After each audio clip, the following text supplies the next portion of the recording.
What is going on, guys? It is WrestleMania here, back with another video. Just before we get into the video, don't forget to like or dislike the video, subscribe, turn on notifications, and leave a comment down below. The WWE is often referred to as the Dream, and there's no denying that the WWE is the largest wrestling company in the world today. At times, the WWE may reach out to past legends or wrestlers who have made a name for themselves in other promotions, offering them a lucrative deal to join and become part of the WWE family and become part of wrestling history. However, these 10 wrestlers did not hesitate to turn them down. Number 1. Honky Tonk Man. Hall of Fame induction. The self-proclaimed greatest Intercontinental Champion of all time made a huge impression in the WWE, holding the championship for a record-breaking 454 days, a reign that has yet to be beaten in the WWE. The Honky Tonk Man arguably wasn't the most athletic wrestler or had an impressive moveset, but he possessed some of the hardest attributes, character and charisma, becoming one of the biggest heels of the 80s and rightfully earning a spot in WWE's Hall of Fame alongside other legends. In 2010, the WWE approached him and offered him a Hall of Fame spot, but he ultimately rejected it. He explained why in an interview with Ring Rust Radio. When they had the Hall of Fame ceremony here in Phoenix, they contacted me about it, and they contacted me way too late about it. It was like 2 weeks before and they said, "We'd like you to do this thing and induct you into the Hall of Fame, and we think it would be a great honor for you." I said, "I thought it would too, and I really appreciate the offer, but I had signed a contract to do these Wizard World conventions and I was set to go to Toronto. I had to fulfill that obligation, so I turned them down." Obviously, when you say no, that makes them very upset with you. So I don't know if that particular invitation will ever come around again. If it does, it does. If it doesn't, it doesn't. It's one of those things I have no control over. Number 2. Abyss, WWE Contract. He's been TNA's monster since 2002, and unlike former TNA stars who have made the jump to the WWE, Abyss has stayed loyal to the promotion. With his size and gimmick, some would say he's a mashup of Mankind and Kane, and would fit perfectly amongst some of the WWE's biggest monsters. Apparently, somebody else from WWE management thought the same, and during a Reddit AMA, he explained WWE offered him a contract that would have included a match with The Undertaker at WrestleMania. Undoubtedly, this was a huge offer from WWE, worth big money. However, Abyss turned the contract down, stating that he had no regrets doing so. In an episode of the Pancakes and Power Slam show, Abyss elaborated on why he turned them down. "There was interest from WWE. I was at a time in my career where my contract was coming up, but I decided to stay with TNA. It was definitely an offer there in 2006 to work with The Undertaker. But again, I was such a big part of the beginning of TNA. I was such a homegrown talent, a base talent who they were building around. I decided to stay. I have no regrets, to be honest with you. Like I said, TNA has been my home and treated me so good, so in the end it was a pretty easy decision for me to make, and I've never looked back." Number 3.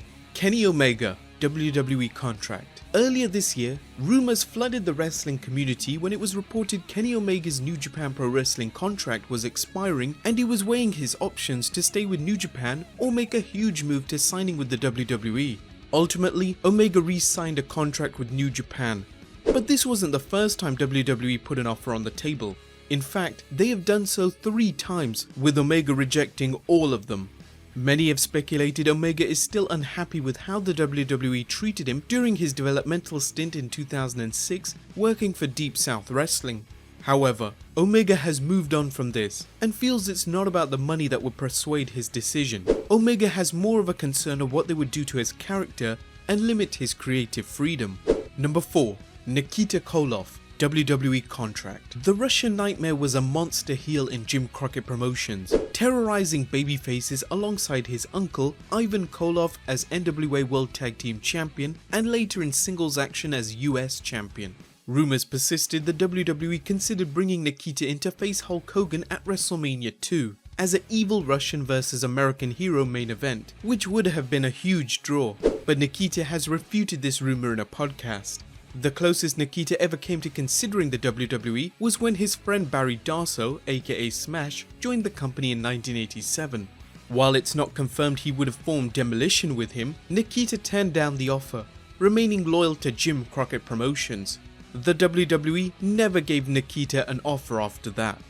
Number 5. Taz to come out of retirement. Taz arguably never had the best run in the WWE, but Taz mentioned on his podcast he had a once-in-a-lifetime opportunity to face Brock Lesnar at Madison Square Garden. According to Taz, Vince approached him while commentating on SmackDown. Now, due to copyright reasons, we can't put the podcast in here, but here's the transcript. Apologies if it's too long, but it's worth hearing. Vince approached me about working with Brock at Madison Square Garden while I was a commentator there. I'm over there doing commentary for the WWE at the SmackDown tables several years ago, and Brock was just cooking up before, and basically, they were really building Brock up as this killing heel machine. This was before the whole Suplex City thing they have going on, and I don't know what year this was. Could have been 2006 or something like that. Somewhere in that world, 2007, something like that. Maybe 2005. I'm horrible with years. So it was earlier in the day, it was probably around 3 PM and we're at the arena. I'm sitting at the announce desk and some guys are in the ring just working out, loosening up, stretching out, who's doing this, who's doing that. I'm doing some prep work, like I always do. Michael Cole is over there twiddling his thumbs, doing nothing, and I'm doing all the prep work. God, I wish he could hear this. He might listen to the show. I should text him, because he would flag on me, because everything I just said was a little bit of a lie. So I'm sitting there with Cole, and he's writing stuff up, and Vince walks by. He's just watching and checking on some of the people who are working out. He was talking to some of the agents, they were doing a rehearsal or something. So Vince slips over to my area at the announce desk, and he's like, hey, can we talk for a minute? And I thought I was gonna be fired. So I walk over there in the corner with Vince and he goes, listen, this is big. You ready? I'm like, yeah, I'm ready. What's up? He goes, you and Lesnar do something at the Garden. It'll be great. You would come back, do a match at the Garden, we'll plug it, push it. I go, Vince, no thank you. I love Brock, I love you, and I love the company, but I can't do it. I'm banged up. I got a lot of numbers to my body. I'm just physically, it'd be too risky for me to do. He goes, no, I know that. We'll work around it. We'll do business. Vince, I'm not what I was. I can't go back to what I was, and I don't want to put myself at risk. And he was cool. Then he goes, I understand, but you know what? I never knew you were this terrible as a businessman. Just horrible. What is wrong with you? He just started ripping me. You don't even know how much I was willing to pay you. Now, I'm sure most of you are thinking what we're thinking. Taz can be a very imaginative person, as Brock was not even in WWE during 2005, 6 or 7. But this could be Taz mixing up the dates, as he himself stated he wasn't even clear. Plus, Taz during this time was completely out of shape and hadn't wrestled a proper match for years. But this is what he said. Let us know what you think down in the comments below. Number 6. The Young Bucks. WWE Contract. Real-life brothers Nick and Matt Macy are currently the most sought-after tag team in wrestling today, winning a substantial number of championships all over the world, including the IWGP Junior Heavyweight Tag Team Championship on 6 separate occasions.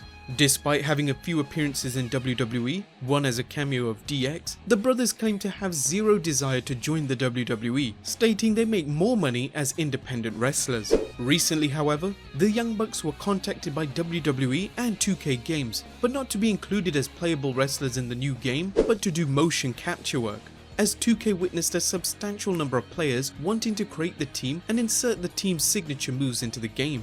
The duo announced on Twitter they rejected the offer. Number 7. Randy Savage, Hall of Fame induction. We know what you're thinking. Silly WrestleMania, Randy Savage is in the Hall of Fame, stupid. You're quite right, he is, but he was inducted posthumously, i.e. after his death, and of course had no say in the matter. However, Gene Okerlund mentioned on the Inside the Ropes podcast that Savage was offered a place in the WWE Hall of Fame in 2001 after the sale of WCW. Okerlund mentioned it was BS that McMahon didn't want Savage in the Hall of Fame, but rather it was Savage who did not want to associate himself with the WWE again. Number 8. Mike Goldberg, commentator. UFC fans all around the world were shocked when UFC opted not to renew longtime commentator Mike Goldberg's contract in 2016. Though Mike Goldberg was recently considered to replace Mauro Ranallo during the JBL fiasco, he signed with MMA organization Bellator. But a proper offer with the WWE came in 2005, with WWE wanting to replace Jim Ross with a 6-figure deal. He was also offered incentives to no-show a UFC event. However, Goldberg declined the offer and signed a new deal with UFC. Number 9. Scott Steiner, a Legends deal. Wrestlers from the 80s and 90s may have the opportunity to sign a Legends deal with WWE, making money for doing very little, such as making an appearance on an anniversary show or WrestleMania. In exchange, WWE is able to use your likeness and name for new merchandise. But while it may seem like a lucrative offer, they are normally unable to perform anywhere else. Big Papa Pump is one of the wrestlers that was offered a Legends contract, but Steiner declined, stating in an interview with WhatCulture.com, "WWE offered me a Legends deal. My lawyer looked at it and it's basically illegal. It's not worth the paper that it's written on. So f them." That's why a lot of guys are leaving, like Rey Mysterio and CM Punk. It's a monopoly and the product suffers because of it. You have two dumbasses ruining it, Stephanie and her husband Triple H. And number 10, Ryback, a $1.5 million contract. Let's be fair, quite a few wrestlers are only in the business to make stacks of money, but at times, money isn't everything, as seen by a contract Ryan Reeves, aka Ryback, was offered last year to return to WWE. In his own podcast, Conversation with the Big Guy, he revealed the WWE offered him a 3-year deal worth $1.5 million. This included paying for his hotel and rental car. However, he turned down the deal because the WWE failed to deliver on multiple promises throughout his last run. These included promises of making him a top heel champion and a match against AJ at WrestleMania 32. Once that match was changed to a match with Kalisto on a pre-show, Ryback had enough and requested his release.